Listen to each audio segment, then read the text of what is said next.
Hi guys, what's up? It's like Tuesday or Wednesday, I'm not sure. And I think it's like October. Yeah, it's October now. And sorry I look like a mess. I have been weed whacking and mowing lawn. And yes, I will acknowledge my privilege because what? Land? Like, oh my god, you can see my pocket in the background. Yeah, it's just been still a lot of that, a lot of cleaning, a lot of organizing. And I'm so fucking happy because I'm probably one of the very few, probably like less than a third or roughly a third of millennials have a home. And the fact that I'm looking at one that I get to work on during the week or during the day all week, 7 days a week is such a privilege. Because again, like I said, like I'm fairly certain like a third, if maybe less, of millennials have homes. And it's like I will never ever take it for granted, like mowing the lawn, weed whacking, even though they're hard work, even though, especially like with the weed whacking, that shit fucking hurts. Like that shit fucking hurts. Like it is such a privilege, and I'm not at all just gonna complain or not realize like how privileged I am to have 5 acres around me that like nobody else gets to walk on, like besides me and my boyfriend, like who's still married. God damn it, like God, I talked about it in my last video, but like the law is really gay, although sometimes the law decides not to be gay. It's a very rare thing, but I need to tell you guys, like, okay, so back in 2009, I was caught with literally like a gram of marijuana and a pipe. And I was like 21, 22 maybe. I had just started smoking weed. And like, while I'm of the opinion that I have a very nuanced opinion with weed, I like that it helps people, but like it's a very slippery slope because I find that it's very easy to abuse it, as with most things, right? As with everything, really. Like, I don't know. But okay, so right when I started, I was like, oh my God, like this is very helpful for me. Now my opinion's a little different, but that's not what we're talking about. Anyway, I had just started smoking weed. I got caught with some. I'm not going to tell you the circumstances, but yeah, I got caught. And so I had to go to court, and I got appointed a public defender, fairly certain.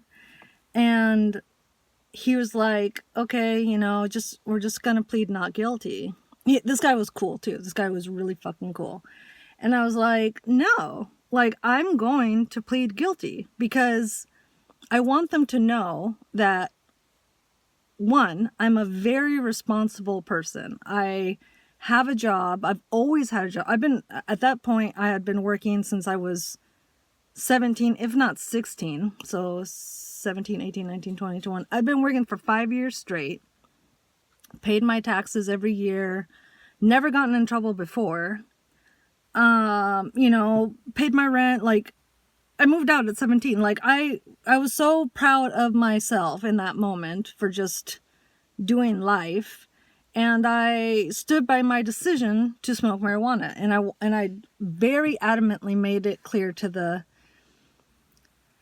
my lawyer, public defender dude, like, no, I'm pleading guilty. I want them to know that this is fucking bullshit, And so, yeah, I was found guilty, and they were like, do you want to go to jail for 3 days, or do you want to do like 400 hours of community service? And I was like, I'm going to jail, baby. Like, I am is that a joke? And it's so funny because then my boyfriend, he was like, because 24, 30, 24, 48, 6, it's like 70 hours in jail versus 40 hours. Like, you did twice as much time in jail. But it's like, yeah, but I'm sleeping half the time. Anyway, that was funny because it was kind of like a perspective change. Like, oh, yeah, that's right. It would have been less time if I just, helped out my community. But fuck that. For free? Get the fuck out of here. So anyway, I went to jail for 3 days, and I'd been caught. It doesn't even matter. I had to pay to go to a special jail because I had been caught with the weed not close to where I lived. So I was like, I need to go to jail close to where I live. And they were like, okay, you'll have to pay extra for that. Like, it's a fucking hotel. Anyway. That was 2009. Fast forward to like 2 months ago. And I'm going to the courthouse with my boyfriend to fight one of the billion false restraining order bullshit things that his ex-wife conjured up. Beat them all, because it was just like, are you insane? No. Like, anyway, we're walking through the courthouse, and I look over and I see pamphlets, and I fucking love pamphlets. And I see this one, it's like a postcard. I wish I had it. But it's like a postcard sort of thing, and it says, like, have you been, like, get a refund on your marijuana charges, because there's something here in Washington state called the Blake decision, like Blake Lively is the cunt of cunts. Blake decision, or Blake court, I don't know. And so if you had a marijuana charge, the thing was saying you could get it refunded because the Blake decision had found, or the Blake court, I'm not sure, had found that marijuana charges were unconstitutional. So here we are, 15 years later, something like that. Redemption song. Like, yeah, bitch. It's my body, my choice. Okay, so yeah, it was so nice. I did it.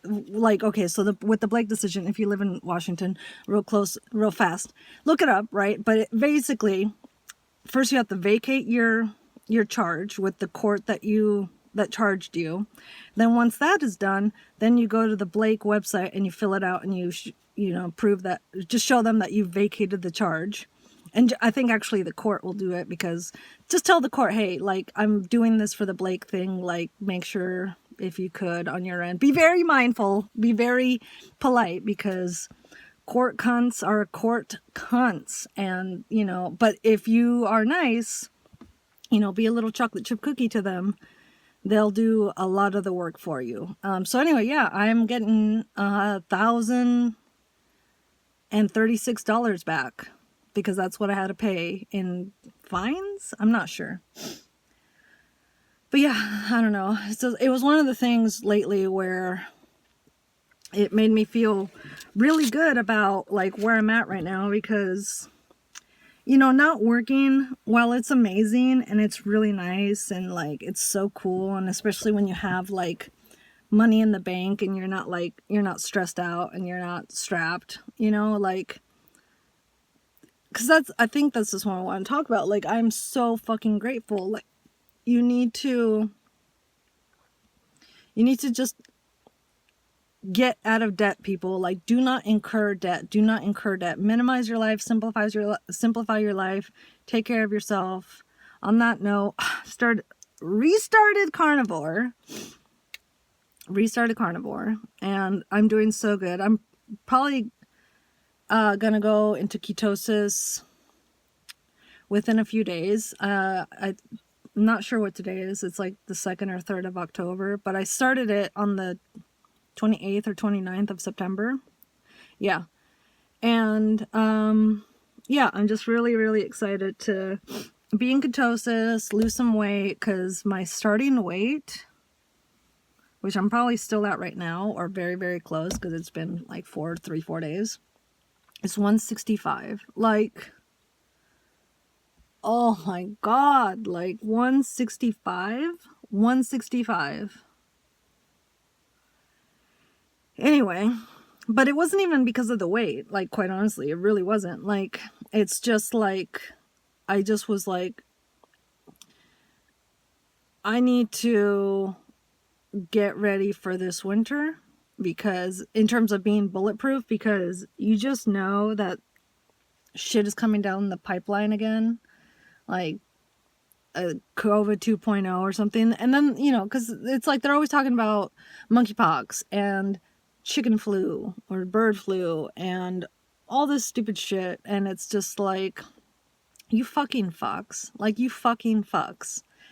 And I was carnivore during COVID 1.0.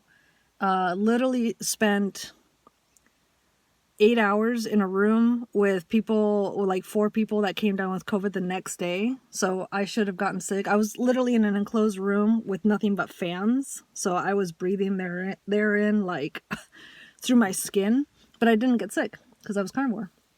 Anyway, yeah, it's going really good. Like, I'm very much like mentally in the game, which is paramount to any diet. You have to be mentally in the game first. Like, you can't do it for like vain reasons, you know? Like, I know it should be enough for that, you know, like 165, like what?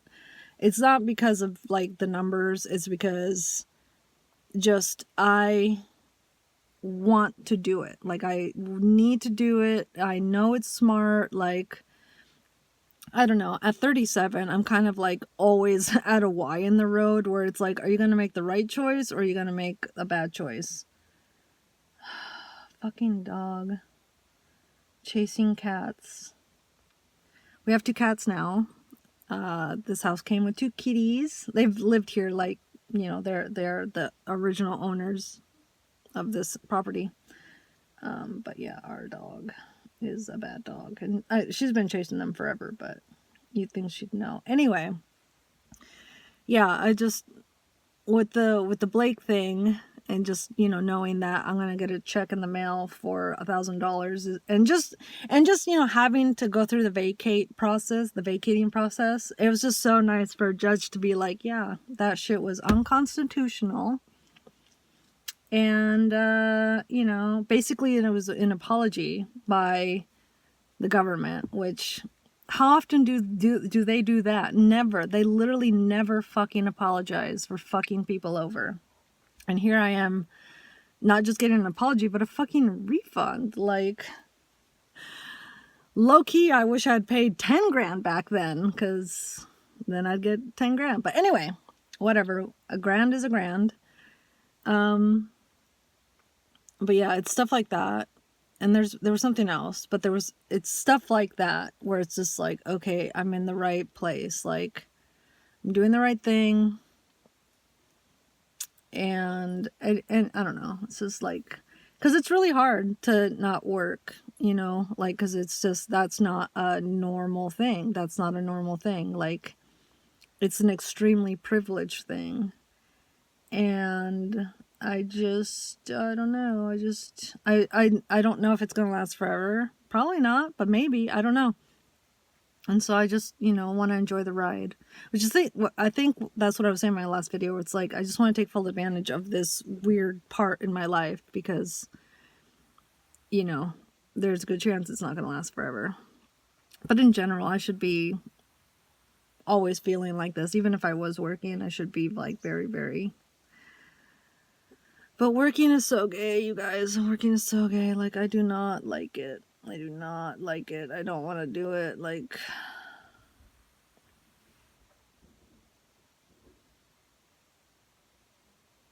fucking dog, dude. She's such a bad dog. She's a good dog, but she's fucking crazy. Like, it sounds like she's on the roof right now. I really should go and check on her. Like, you have to on a farm. You have to check, like, oh, that was a weird sound. You have to go check. You can't just say that. You have to go fucking check it out. But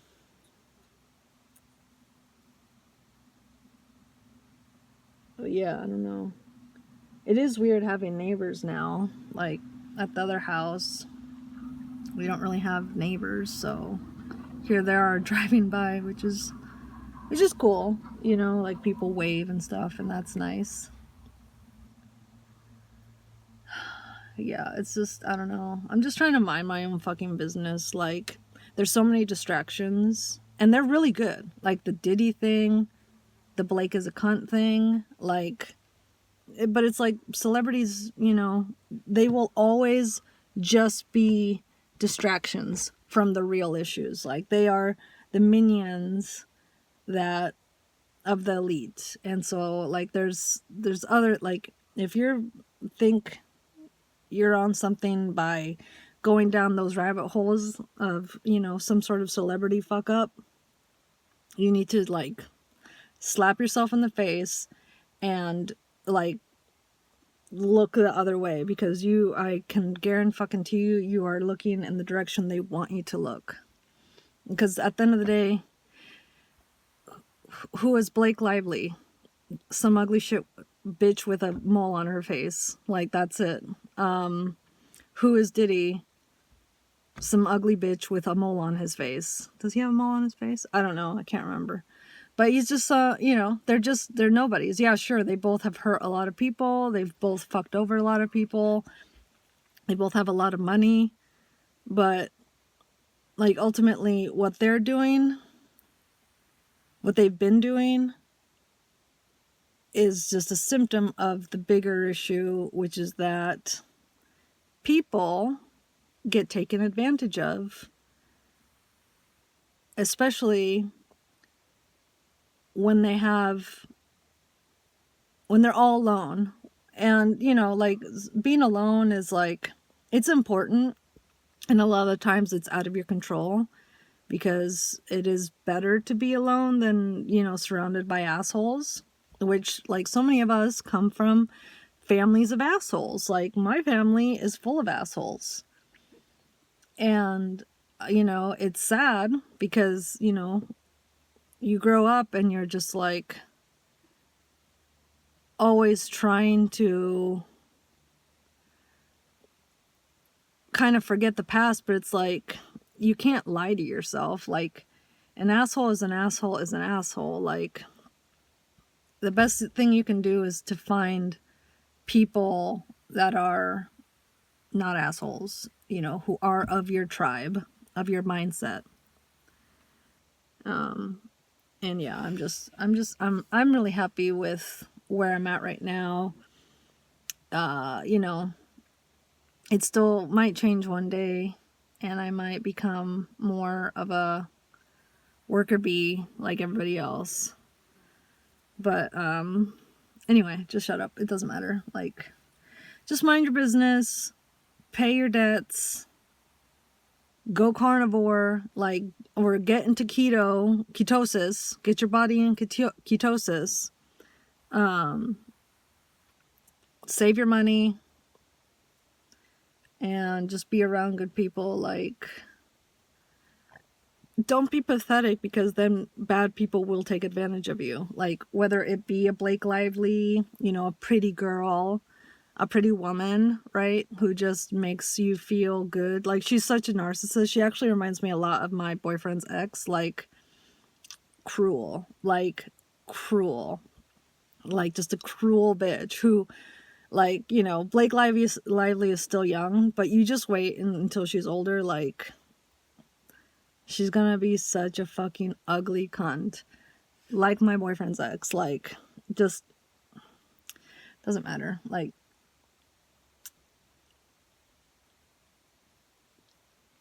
doesn't fucking matter. Actually, I have her to thank for the $1,000, because if it wasn't for her, like, I wouldn't have gone to court and I wouldn't have seen that flyer. So thanks, bitch. Like, thank you. It's weird. I don't know. Just like, keep going, you know, just keep going. Like, just keep doing your best and minding your own business, and, you know, the rest will follow.